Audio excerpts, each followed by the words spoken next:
4 seasons, $400 million in gold, a 500-year-old cross, a lost city, Blackbeard's treasure, and the death that broke the internet.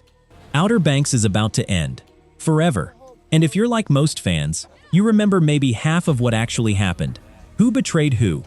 Why is Ward Cameron dead? What exactly is the Genrette curse? And why are the Pogues heading to Portugal? In the next 15 minutes, I'm going to catch you up on everything. Every season, every treasure, every betrayal. So when the final season drops, you walk in knowing exactly where every character stands. Let's start at the beginning. A missing father and a boat at the bottom of the ocean. Welcome to the Outer Banks of North Carolina, Kildare Island, a place with, as John B. puts it, 2 tribes. The Kooks, rich, entitled, living in mansions on Figure 8, and the Pogues, the working-class kids from the cut, who cut lawns and charter boats for the people who look down on them. Our crew is John B. Routledge, whose father, Big John, disappeared at sea 9 months ago. J.J. Maybank, his loyal, reckless best friend, with an abusive father. Pope Hayward, the smart one, with a scholarship on the line. And Kiara, Kie, a rich girl by birth, who chose the Pogues by heart. After a hurricane, the group finds a sunken boat with a compass inside. A compass John B. recognizes instantly. It belonged to his father. That single object drags them into the mystery Big John died chasing, the wreck of the Royal Merchant, a ship that sank in 1829, carrying $400 million in British gold. The clues lead them through a hidden map, a message in his father's old compass, and eventually to a well beneath the creepy crane house. And it works. They find the gold. The Pogues actually find the gold. Enter the season's real villain, Ward Cameron. He's the richest man on the island, a self-made cook, and the father of Sarah Cameron, who by now has fallen for John B. and switched sides. From cook princess to full Pogue. Here's the gut punch. Ward was Big John's business partner. When Big John found the Royal Merchant and refused to give Ward the bigger cut, Ward struck him and left him to die at sea. Then he stole the gold the kids found and flew it to the Bahamas.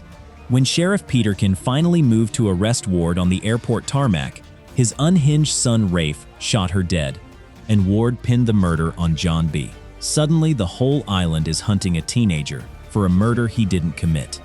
Season 1 ends with John B. and Sarah stealing a boat and fleeing into a tropical storm. Everyone back home believes they drowned. Instead, a freighter pulls them from the water. A freighter headed for Nassau, the exact place Ward hid the gold. Season 2 splits the Pogues in half. In the Bahamas, John B. and Sarah, officially dead, remember, try to steal back the gold. With the help of a sharp local girl named Cleo. Keep her name in mind, because she's about to become family. Back on the island, Pope receives a mysterious letter that unlocks the season's second treasure. His ancestor, Denmark Tanny, was an enslaved man who survived the wreck of the Royal Merchant, bought his freedom with its gold, and hid something even more valuable. The cross of Santo Domingo, a massive, jewel-filled golden cross, worth more than the merchant's entire haul. This isn't just treasure to Pope, it's his family's legacy. Hunting the same cross is Carla Limbre, a dying heiress, convinced a relic inside it can heal her. And of course, wherever treasure goes, the Camerons follow. Meanwhile, Ward pulls off the season's biggest shock. With the police finally closing in, he steps onto his boat, the Druthers, and blows it up, with himself on board. A confession tape, a suicide. Case closed. Except, it's fake. The confession covers for Rafe, and Ward is alive, hiding, having faked the whole thing. Everything collides on a cargo ship called the Coastal Venture, where the Camerons are moving both the gold and the cross. The Pogues sneak aboard to take everything back, and they lose. Rafe keeps the cross. Ward keeps the gold. Sarah is disowned by her own family, and the 6 Pogues, now officially including Cleo, jump ship and wash up on a deserted island they name Poglandia. Broke, stranded, but free, and together. Then the final scene changes everything. In Barbados, we see a man, alive, working with Limbre. It's Big John. John B's father never died. Season 3 opens with the Pogues rescued from Poguelandia, straight into the hands of a new predator, Carlos Singh, a Caribbean crime lord, obsessed with the biggest prize of all. The gold, the cross, those were breadcrumbs. The source is El Dorado, the lost city of gold, hidden up the Orinoco River in South America. And Singh believes Big John Routledge is the one man who can decode the trail. That's right, John B gets his reunion. After 3 seasons, father and son are back together. And it's complicated. Big John is obsessive, manipulative, and willing to burn every bridge, even his son's friendships, to finish the hunt that consumed his life. Meanwhile, the other Pogues fight their own battles. JJ's father resurfaces to wound him again. Kiara gets shipped off to a wilderness camp by her parents, and it's JJ who breaks her out. The moment their slow-burn romance finally catches fire, Pope and Cleo grow into something real, and Rafe, now running the Cameron Empire, secretly melts down a piece of Pope's cross. Pure desecration. Everything converges in South America. Singh's men, the Camerons, Big John, and the Pogues, all racing to El Dorado. And in the jungle, the show delivers its most shocking redemption. Ward Cameron, the original villain, dies saving Sarah's life, tackling one of Singh's men off a cliff. The man who caused everything ends his story protecting his daughter. They find it. El Dorado is real. The Pogues walk out with enough gold to change their lives. But Big John is shot in the chaos, and he dies beside the river, with his son and the treasure he spent his whole life chasing. The hunt cost him everything, and John B has to live with that. Fast forward 18 months. The Pogues are back home, comfortable, even celebrated, and at a public ceremony, an old man approaches with a leather-bound book, the logbook of Edward Teach. Blackbeard himself, one last hunt, and this one is personal in ways nobody could have predicted. Season 4 opens with the Pogues learning that treasure doesn't teach you how to run a business. Their money is gone, their surf shop is drowning in debt. That old man, Wes Genrette, makes an offer they can't refuse. Find Blackbeard's lost treasure, and the debts disappear. But this hunt is cursed, literally, if you believe the Genrette family history.